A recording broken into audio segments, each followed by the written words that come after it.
it's been announced by Warner Brothers, who now owns New Line Cinema, I suppose.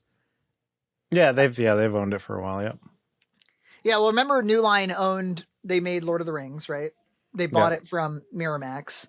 Yeah. And famously, New Line was basically started for Nightmare of Elm Street. Oh, right. I almost said TMNT, which was another big. It was. Yeah. But yeah, it was Nightmare on Elm Street was their like big moneymaker at the beginning. And then, all the way up to No Lord of the Rings. My goodness. You know what else they made was the Mortal Kombat movies. I love the first Mortal Kombat movie. Yeah. I remember the cinema logo coming together to the more like Mortal Kombat. Mortal Kombat. Anyway, I remember there was some dispute when they wanted to make the Hobbit because Warner Brothers had it or something was going on with rights. And I think it was maybe before, I could be totally wrong, but I think it was before Warner Brothers bought New Line. But anyway, they're under one umbrella now, which means they kind of own the Peter Jackson Lord of the Rings. And did we talk already about, I heard later on that there was kind of this huge bidding war with the Tolkien estate to do Lord of the Rings projects. And it was something like Amazon wanted to do what they did. Somebody wanted to just remake them.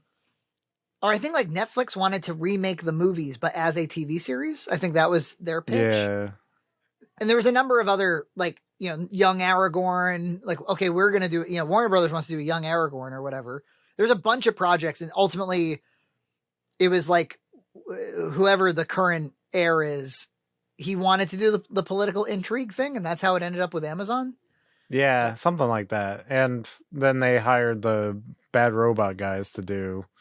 They hired the Bad Robot guys because they could not get anybody else. Because everybody else was like, I'm not fucking with Lord of the Rings. That looks hard. You have to have like a really high stand. And the Bad Robot guys were like, we'll do it if we can push it through our usual crap funnel where we string the audience along with kind of like faux fan service and mystery boxes that don't mean anything. Ugh. But Warner Brothers has announced that they're going to make new Lord of the Rings projects. And unlike Amazon, Peter Jackson and his two wives there, Philip Boyens and Fran, I think they are. I think all three of them are together. I don't know. I'm not going to, no comment. No comment. I don't want to get sued by Weta. But yeah, it makes sense because HBO Max has all the good Lord of the Rings movies. You can load them up, you can watch them. Yeah, in one spot. Yeah. So the question is, like you hear a thing like that after this horrible season of TV. Some people have been like, it's ferociously mediocre. I'm like, I think it was worse than that. Yeah. I mean, sure, if you want to give it points for the money that was spent, but like that show amounted to fucking nothing. Yeah. It's for the money spent, it's embarrassing. It's very embarrassing. And I if I was Warner Brothers, I would be worried that my project would be tainted by that because it's so bad. Exactly. You know what pisses me off about projects? Like you end up having these projects that cause us all to fight because there's things underneath them that are not the project. It's like a cultural thing.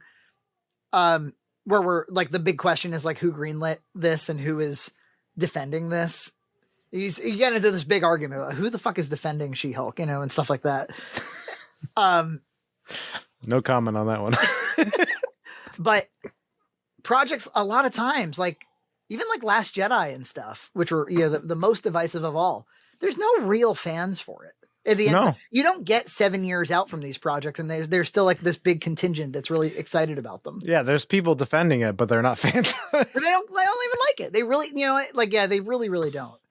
And I'm not saying that to gatekeep or whatever. I'm in no place to gatekeep. I'm a 37-year-old dad that is commenting from the sidelines. But I've noticed that they went to go see it like once, or I remember there was. What was this guy? There's this really good YouTuber. He didn't have 1 million subscribers. He's got like 30,000. What was his name? David something. He's like an author, like a fantasy author or something. I was a little less interested in that piece, but he would do these kind of cool analytical videos about movies and TV. And he did one about it was called like The Long Tale of Star Wars. And it was about how the minority of Star Wars fans, a pretty small contingent, spend by far the most amount of money on Star Wars per year. It's called the long tail in economic, or, you know, in a business. Like if you have a hardware store, most people coming into the hardware store are buying the same nuts and bolts. But the niche guys who spend all their time there, you need to carry a few niche items for those guys to keep them coming to your store, because they spend the most money of all. Like there's like a, you know, like 1% of all people who walk through the doors spend 90% of the dollars, something like that. Yeah, it's like with apps on the App Store, the people who spend the most money are called the whales, and it's a certain percentage of the people downloading the app. Exactly. Like these are the guys who would get, you know, like they spend $300 a year on Star Wars per person, let's say. You know, something, anybody who spends $300 or more, like between video games, going to conferences, or whatever, you know, Star Wars dating websites, whatever the fuck they're doing. Yeah, they're saying "May the 4th be with you" on Twitter. They're doing all that. they waggle those lightsabers at those cons. Hayden Christensen's like, I like sand. This is where the fun begins. You know, the millions of people who saw Last Jedi one time. Yeah. Maybe not the dollar you want to chase, you know? Yeah, the people who hate the franchise. Yeah. So anyway, that pisses me off when they kind of like, you know, you'll get some like ardent defenders of like Lord of the Rings season 1, Rings of Power season 1. I actually don't see that many. I think even the ones that, like, there was some publications that were like, oh, it's not too bad. And I think nowadays there's like, yeah. They go quiet. They go quiet. They forget their own arguments for why they were defending it, because they've not been connected to it in a while. Because like, I think which publication, when they announced the Warner Brothers things, it's like people are trepidatious about this new thing, and it's like, why are they? Like, why are they? You're like giving away the game by saying something like that. You're like, you know that the last one was bad by the way you worded that headline. Yeah, but you won't just come out and say it. Maybe like if it's Washington Post, it's because they're just straight up owned by Bezos. Well, yeah, that's true. But we got there's like a Boxmac fan in our Discord who doesn't talk much. And he came careening into Discord at 4 a.m. or something. He was like, anybody who's mad about the Warner Brothers movies is a fucking child. I was like, oh, Jesus. And it was like a big paragraph about like, you know, if you don't like it, don't watch it. I'm sorry if he's listening to this, by the way. Maybe that's not a good characterization of your position. Although it came off that way to me. So this is the angle I wanted to take with this. There's all the reason in the world to worry that, for lack of a better term, that Lord of the Rings will get the Star Wars treatment, the run it into the ground treatment. Like, oops, we made a shitty Han Solo movie. Never mind, we'll make another thing. We'll make another thing. Make another thing. Make another thing, and make you like forget what a Star Wars even is, and if you ever liked it or whatever. You know, Lord of the Rings, I think with one season and with a pretty bad Hobbit trilogy, it's kind of like already there. It's already kind of like limping. So the question is, do you know, and the Rings of Power season 1, it was the same problem. The refrain, everybody like synced up, the defenders synced up. And if you said anything angry or reluctant or hesitant about Rings of Power, they're like, oh, you've seen it already, have you? You've seen it? You have not seen what I've seen. You have not seen what I've seen. It's shit, yes. It's shit. Yeah. Do you have the right to be mad about something in advance? That's the question. Yeah. I don't know. If you, I don't know. It's like anything. You have expectations. So any past art that has failed you is going to color those expectations going forward. That's just how it is. Yeah. You'll be mad if there's a high likelihood that it will be bad. Yeah. So how do you measure the high likelihood that it will be bad? You look at the evidence. And there's a lot of available evidence that suggests like this is just a horrible play. And they're and you know, the studios know that Lord of the Rings is not to be fucked with too badly. It's even more so than Star Wars, even certainly more so than Marvel. They know that it's special. Even those goblins know that it's special. Those fucking orcs, those urukai. Like so much so that like even though they made their horrible bad robot show, they still were like, we better spend $1 billion on it. This will make it better. Happy. If we make plastic breastplates with man boobs on it, maybe they'll be happy. You can't Loki Lord of the Rings. You can't Moon Knight Lord of the Rings. You know, yeah. You can't be like, let's try it. Give it a try.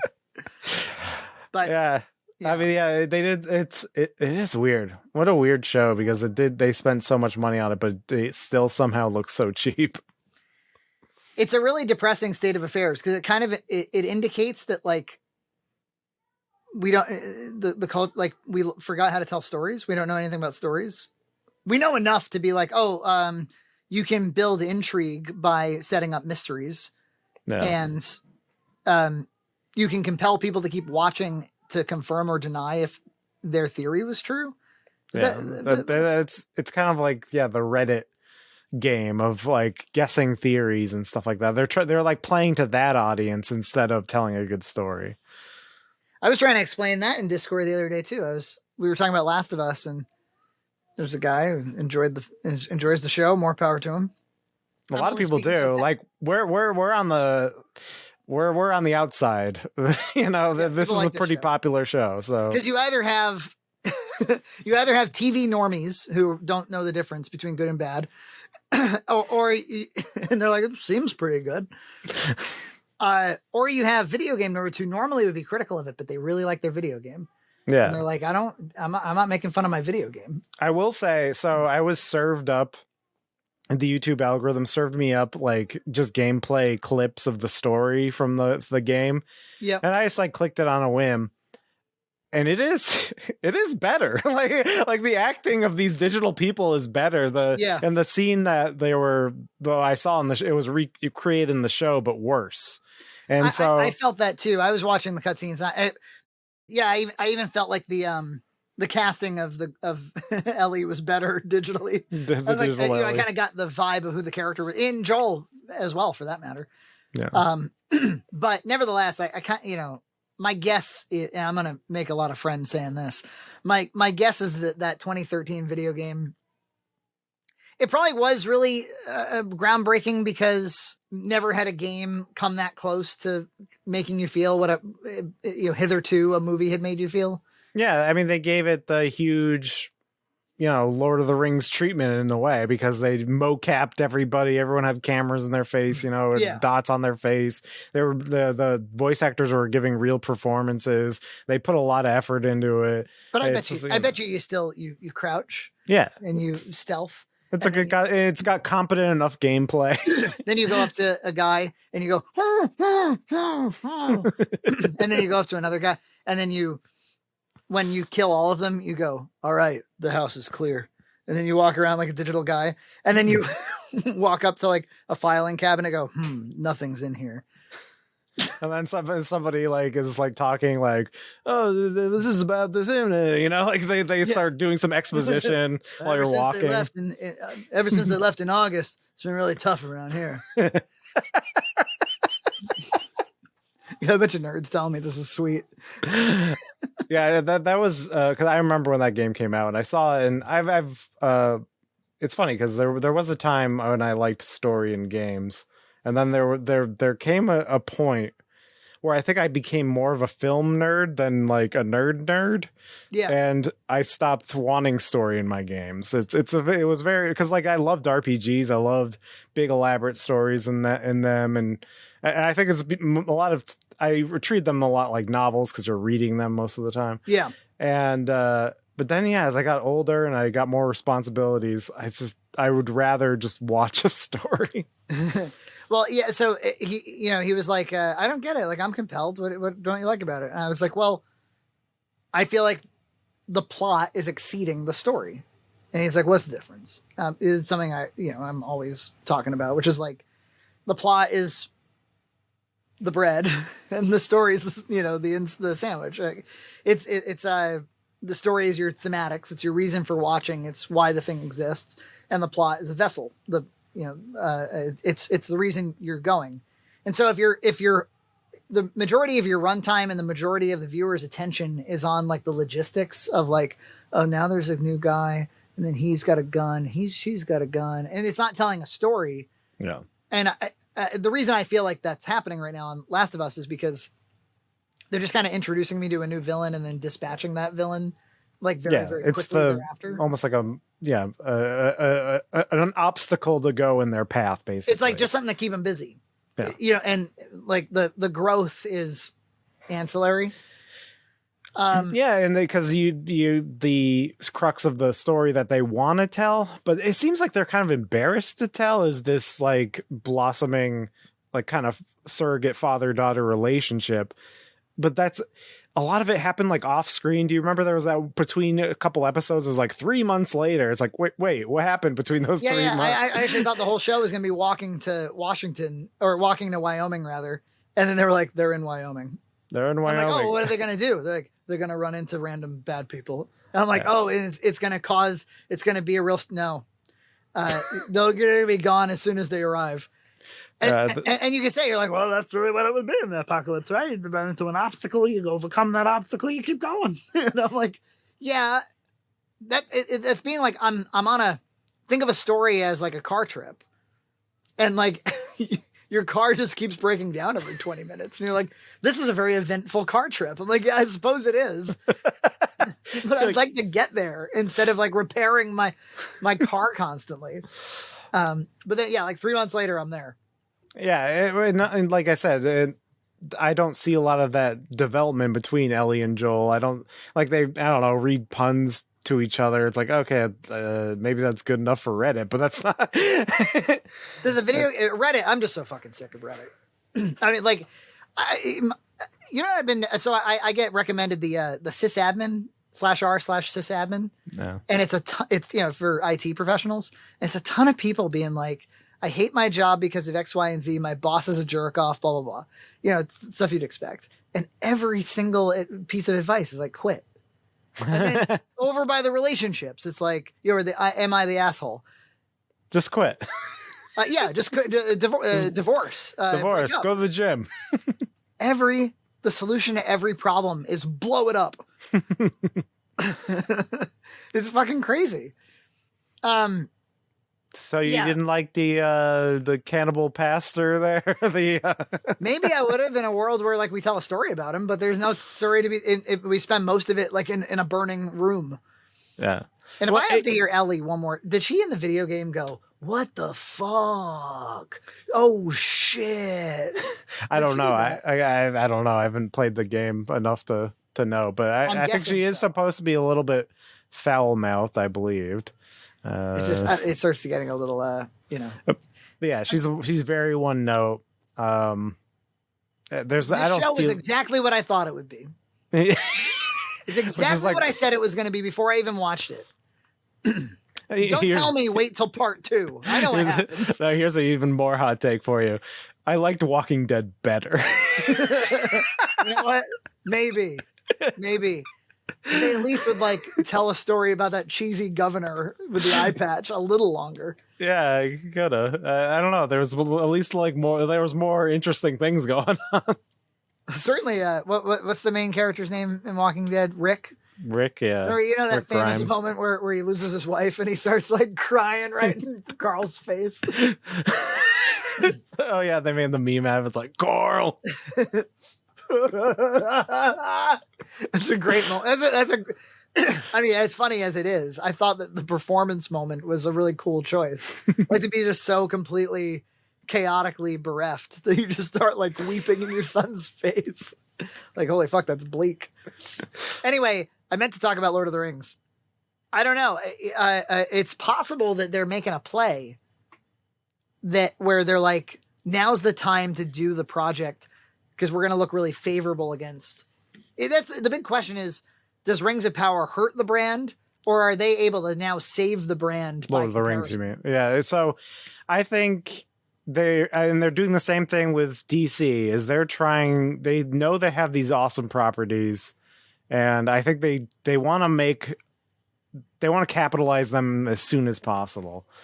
Yeah. And I hope that means they're going to actually like invest in the story and do something different from what Disney and Marvel, the shovelware that they're doing. That would be the hope. And there's new management, so maybe that's what they're doing. So I don't know. It's hard for me to imagine a Lord of the Rings project that I'd be like all that into at this point. Yeah, you'd have to really convince me. The same thing with DC and Superman. You got to really convince me that getting rid of Henry Cavill was the best idea. And so we'll see. It's a wait and see with Warner Brothers. You don't have a lot of options to win me. One way you could win me, you get Tim Burton back. You make that Superman Lives movie with Nicolas Cage and the whole thing. You know what I'm talking about? Yeah. You get Nicolas Cage, you give him the big black greasy hair, and you put him in a weird, water suit, I guess is what he was in. Yeah, and it's like Tim Burton's fucking sci-fi fever dream. I would totally, Directed by Kevin Smith.